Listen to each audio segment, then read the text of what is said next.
Good evening, this is Your Vote 2017. I'm Neville Choi. And I'm Titi Gabi. While parts of the country are still only beginning to vote, counting got underway in Hela today. We'll have the progressive results later in the program. But just like what happened at the start of voting, there have been delays with counting. Here in the nation's capital, counting has been pushed back to Thursday. And over in East New Britain, scrutineers and candidates are calling for counting to start by this Sunday, saying they don't want any further delays. Whenever counting begins, it's almost guaranteed to be a lengthy process, something expected with the Limited Preferential Voting System. Tonight on Your Vote 2017, we explore how the counting process works with the LPV system and ask what impact it's had on election results and the formation of our governments since it was introduced 10 years ago. And to discuss that, we are joined by Dr. Thomas Webster from the National Research Institute. Welcome to the program, Dr. Webster. Thank you, and thank you for having me. Now, before we begin our discussion, we thought we should find out just how much people understand how the LPV system works. It is the third time we've used the LPV system, so Bethany Harriman headed out to the streets of Port Moresby to find out. Today, EMTV spoke to members of the public who voted in the Moresby Northeast electorate. People say they still doubted a system that was supposed to bring fairness. The Limited Preferential Voting System isn't understood by most voters we spoke to, and it's alarming. Me a triple open, a triple original. Me looking this line, me no good pla. Because some mama, papa, no sabe no write him name blongol candidate. Na two all kiss him all one and witness blongol go write him too. No sabe to all give him one and more like him longeno, yet look him. The system was first used in a by-election in 2003 and later in 2017 till now. But there are still mixed feelings about the LPV system, most of which hinge on the country's high illiteracy rate. Side block custom vote all been given ballot paper and all been introduced talk clear lol manos you write in name na you put in number at all right. People don't get that voting a second and third candidate is equally important as the first one. Some still prefer the first past the post voting system because it was simpler. Past them more good pla long. One pla you think long you making this lot so na go na. Lord this la plan the making one pla so no just give up na go plan the work law. Me nothing on some all by voting good law. This la three player now yeah. While many of them don't understand the voting and counting process, it brings an even greater concern whether they understand the whole process of the LPV system. Collectively, people want the Electoral Commission to give more awareness about the Limited Preferential Voting System. Bethany Harriman, National EMTV News.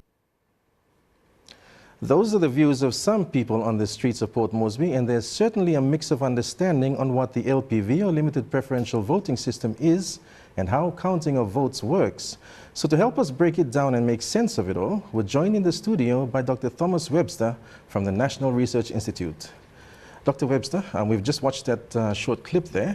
What's your take on the people's level of understanding of LPV today? It's two things. One, the LPV that was introduced in 2007, it provided photographs of candidates, and then next to it you were supposed to put in 1, 2, 3 with the candidates' photos on the ballot paper. In the 2012 and in 2017, the number of candidates have got so large that now the Electoral Commission has instead put them on posters up on the ballot box. And so you now have to, on the ballot paper is 1, 2, and 3, and you have to write the number of the candidate and the name. And that's another task on its own. Whereas when you had the photos and photos there, it was easier to say this is 1, this is 2, and 3. Even for the illiterate voter, you could actually see somebody else who was filling in, actually putting the numbers there. The Transparency International report, the report, Observer's Report of 2012, pointed out the fact that there were some instances where the voter wanted different candidates, and they called out the names of that. The person who was writing on the form, actually sometimes they fill their own names and numbers because of the illiteracy rate. And that was something that they pointed out and saying, look, what we need is clear photos on the ballot papers so that then someone can see the votes that they are putting into for whoever they're voting for, so that there's a clear sort of understanding on that. So when I'm seeing that, I'm saying, is it because it's been more complicated now, whereas in the 2007 elections, when we introduced a simpler ballot paper with the photos there and there, it was easier to take off in terms of that, and it's a more complicated now. And in this year elections, there's electorates with 40 to 50 candidates, even 60 candidates. That's too large to put on a ballot paper. So if we want to have improved the sort of the way people vote, we need to reduce the number of candidates so that or a way to sort of have photos so that then people can see, yes, this is the person I want. And even if they're illiterate, they can see that that's that person that that vote is being put forward to. And what is the risk of voters not understanding how the LPV system works? Now, the LPV system is easy in the sense that it's 1, 2, 3. Now, if you have the, and as I said, you have to understand, you write the number, and I understand that if it's either way, you can either write the number and they will take that it won't be an informal vote, or you can write the number and the name, or the name, so whichever way, and I think, both can be taken into account. But those who are illiterate, somebody will be assisting them. So it makes it more difficult for them. And they're also uncertain whether that person is also filling the correct information that they said that they were. So that creates the anxiety in the voter who's going there.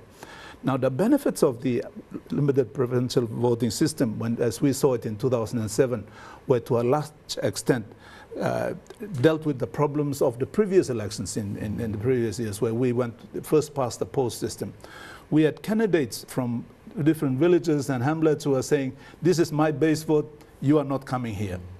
Whereas the limited preferential, preferential system has allowed for people to trade there's a primary vote, and one blow me, 2, 3 you block and I can go to your area. So it creates a more peaceful campaign period.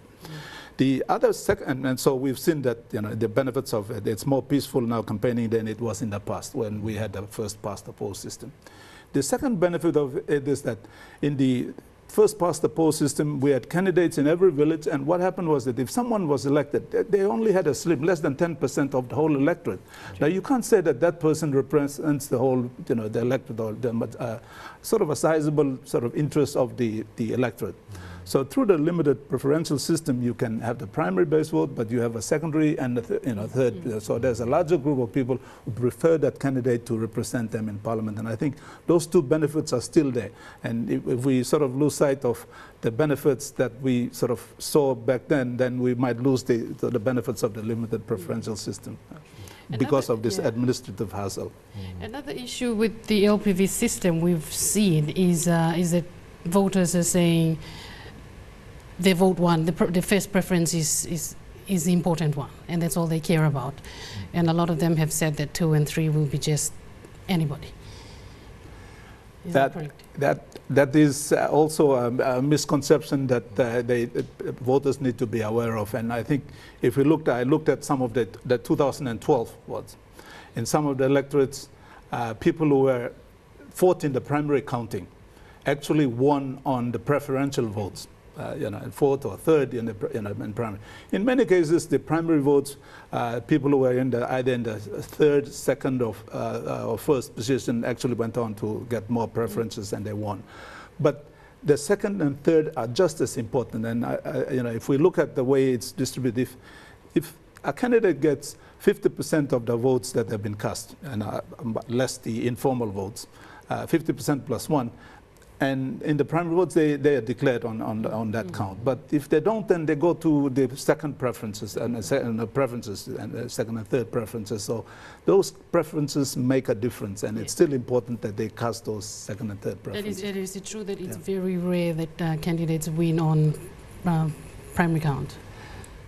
Very rare. 1 or 2 have been declared on the first primary count. Sipugo Temu, I think, in the last elections, and I think Don Pole and the Prime Minister, I think, a few of the rare ones that won, 50% plus 1 in the primary count. But others, and others that I'm not mentioning, but but only rare. Yeah, many have to go through the second and third preferences in order to sort of, yeah, to win the. Yeah. And then even a more rare occurrence would be when we have two candidates or we have a tie.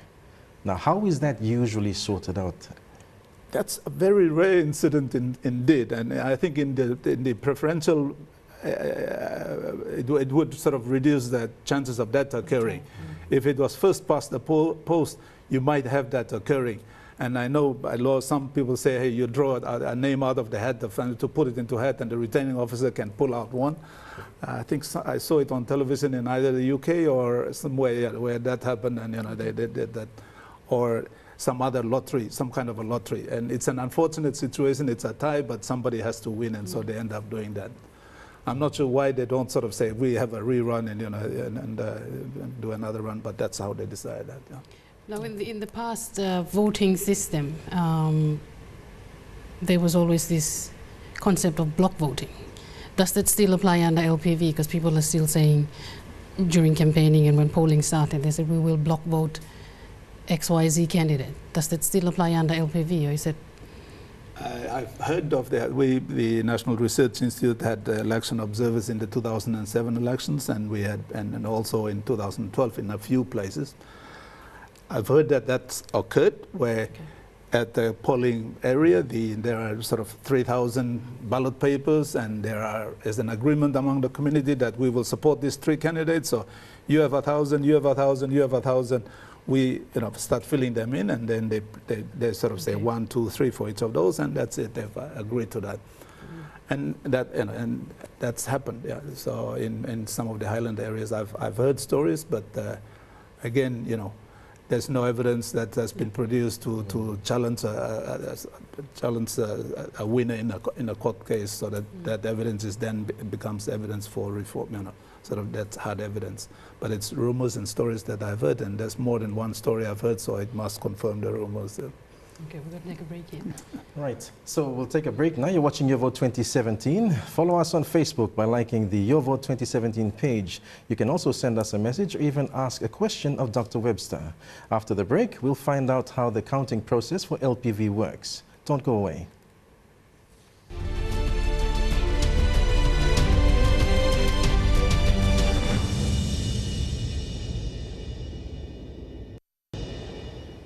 Welcome back to Your Vote 2017. We're joined by Dr. Thomas Webster from the NRI, and tonight, as parts of the country start counting, we'll look at how it works. But first, Facebook comments. And we start with this post from the Electoral Commission. It explains that the LPV system is a fairer system and that the winner is chosen by most of the community, which it says is good for democracy. But this post from Dakes Kodika shows that many people don't know how the LPV system works or what it even stands for. There were plenty of users, though, able to help out. Mary Oala sums it up concisely with this post, describing it as a system where your 3 votes are placed in order of preference. But others have had a little more fun. Tura Feivana gives an alternative definition for LPV, like belong 1-1 or vote for who you want.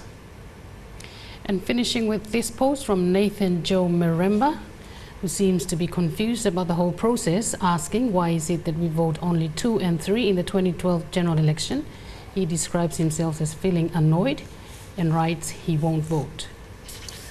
So that last post from Nathan, Dr. Webster, still alludes to the fact that some voters believe that their first preference is their only and most important preference.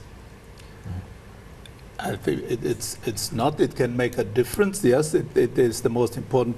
If your preferred candidate can win on 50% plus 1. If that candidate doesn't win, 50% plus 1 is 50% of the allowable votes. They count the primaries less the informal votes, and then that allowable vote is then divided into halves, and 50% and 50% plus 1.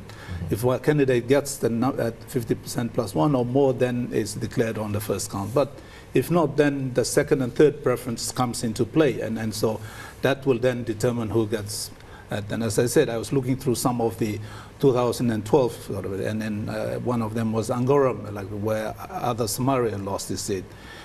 he was leading on the primary count. There were the person who won was, I think, third or fourth. And so after the preference votes were counted, of course, and he got the second and third votes, and he actually won the seat. And other Somali lost elections. A few others sort of happened the same way, where the second and third votes actually led to someone who was lower down the bottom win the election. So second and third votes do matter, and so they should take it seriously. And it is mandatory to put a preference for all three. It is, and if they don't, then it becomes an informal vote. Yeah, it becomes an informal vote. Okay. With the level of knowledge of LPV by eligible voters have an impact into the results of the election? Sorry, but the level of awareness or the level of knowledge that the eligible voters have when they go to the polling booth, does that have an impact on the result? It does, and we might see that in the counting itself, the number of informal votes that are declared, because it translates. If they are well aware of it, they will vote according to the way they should be done. If they don't do it, then those votes will be declared as informal, and so they will be set aside. And so we can see it from the records as to which ones, who did it the correct way.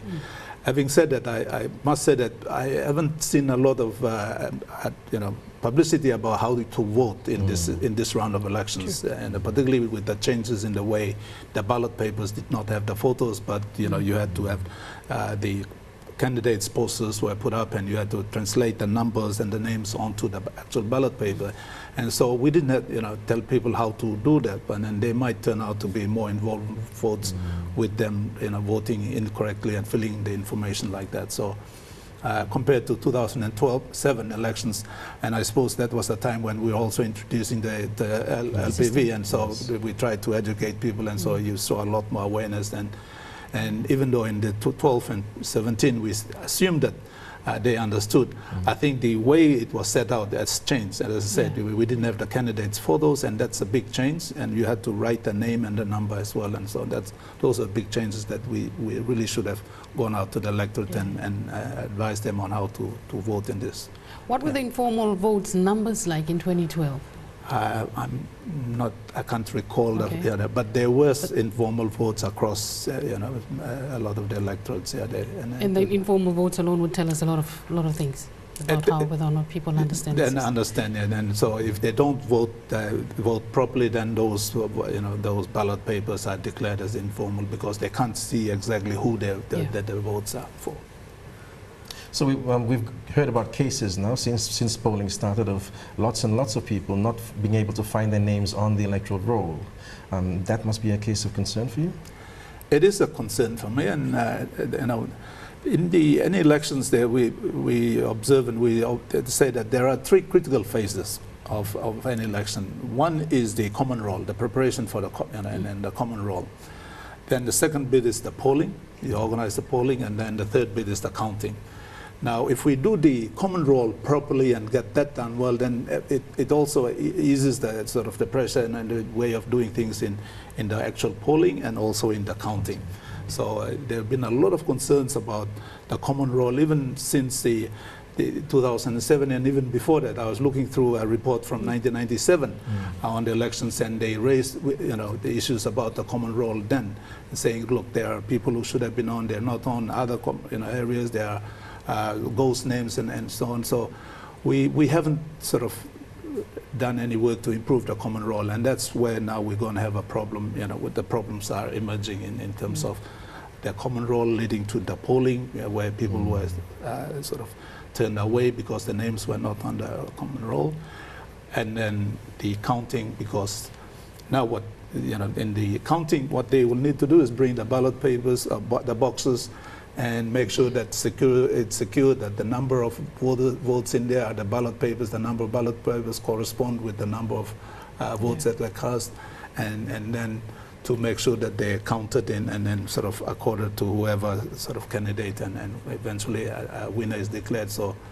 each of those phases require specific steps to follow and procedures to make sure that it is the integrity of the whole electoral process is protected, so that in the end we agree that that person who is elected represents the majority of the people that voted for it. But if we don't do those things properly in the common roll, in the polling, and in the counting, then we create doubts in the integrity of the process and also the integrity of the person that's been elected to. And if the majority of the candidates that have been elected, then we don't have trust in the government as well. And so I think it's critical to have a good electoral process and make sure that each of those phases are done properly. Okay, some places have started counting while others have been delayed. What is the electoral law on the polling and the counting process?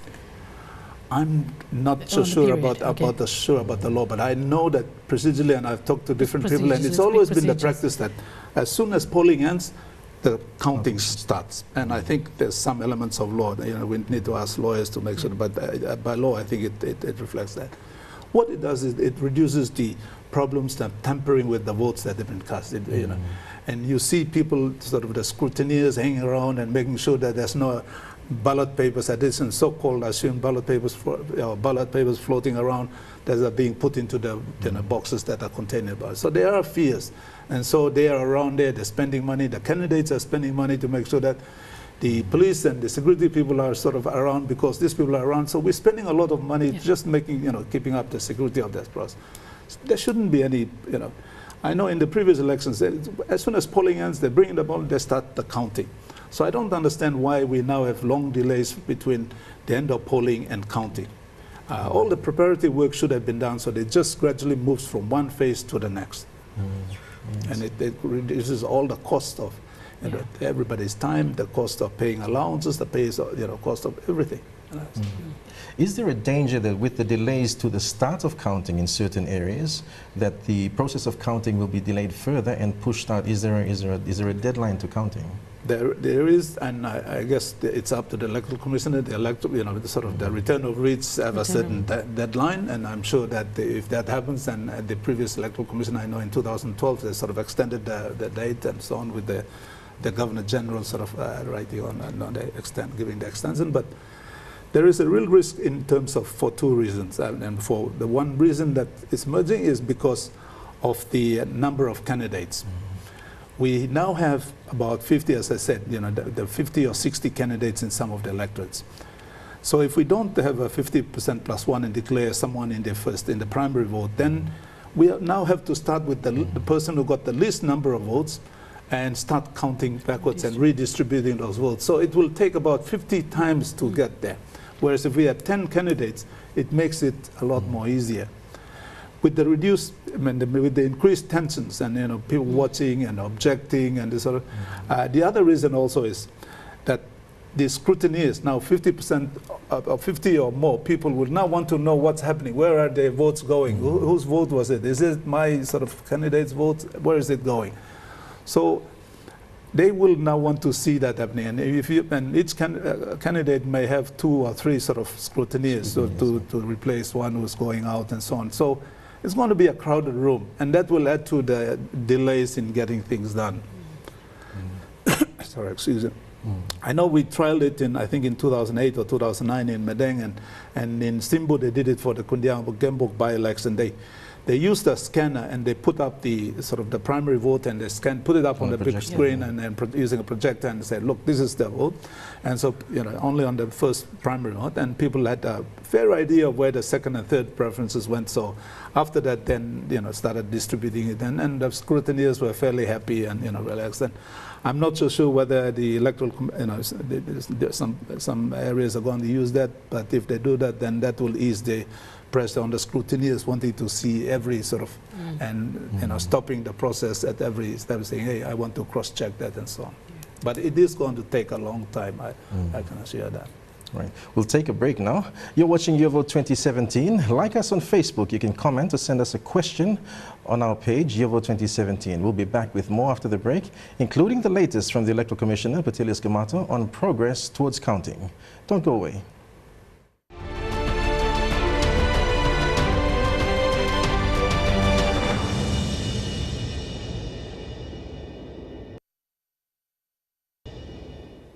Welcome back to YourVote 2017.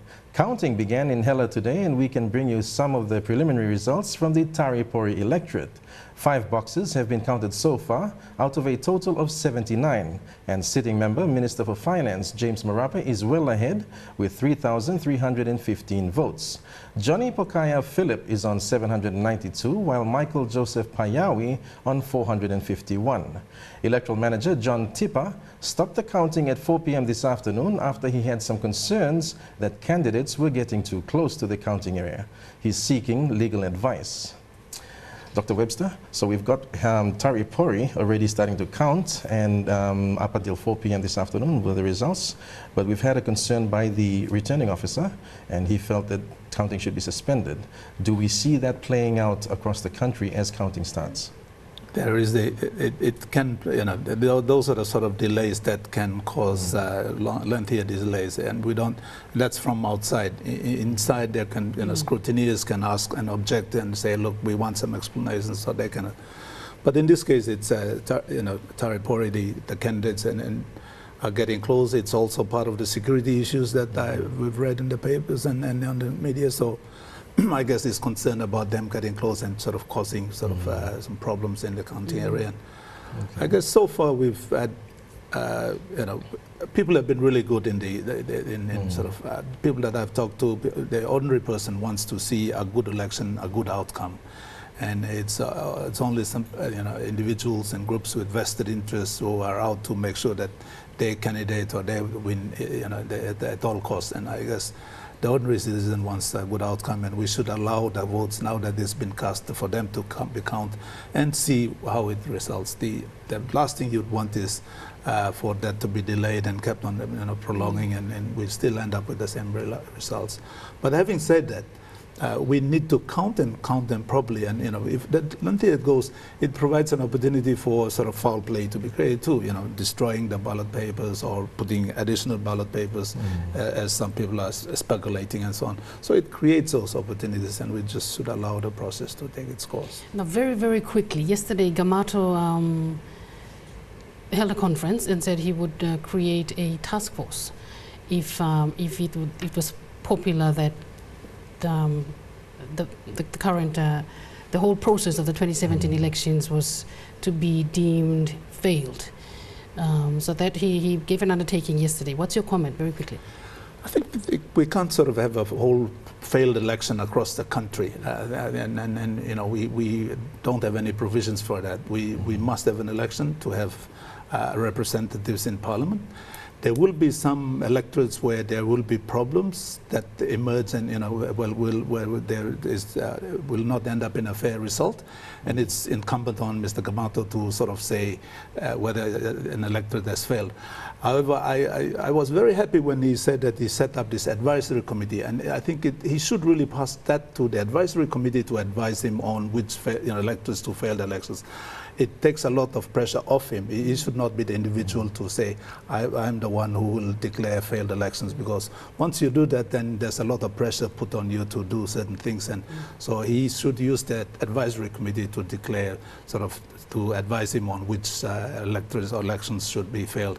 But it should be done on an electorate by electorate basis, because we must have an election to sort of have a parliament that comes in, because the life of this parliament ends in August, and we must have a new parliament to take up government and run the business of government in PNG. Otherwise, we won't have a government in place. I don't think our constitution provides for that. So we can't have a failed election. I think he did say he was going to use the advice from the advisory committee. Yes. If there was one. Yes. Okay. All right. Dr. Webster, thank you very much for joining us on the program tonight. Unfortunately, we've run out of time. So that's all we have time for tonight. And again, thank you very much for joining us. I think some very good words there from Dr. Webster of NRI. Don't forget, for the latest election news, follow the YourVote2017 page on Facebook, or tune in to EMTV at 1 p.m. and 3 p.m. for live election updates. Until tomorrow night, on YourVote2017, I'm Neville Choi. And I'm Titi Gabi. Thanks for watching. Good night. Good night.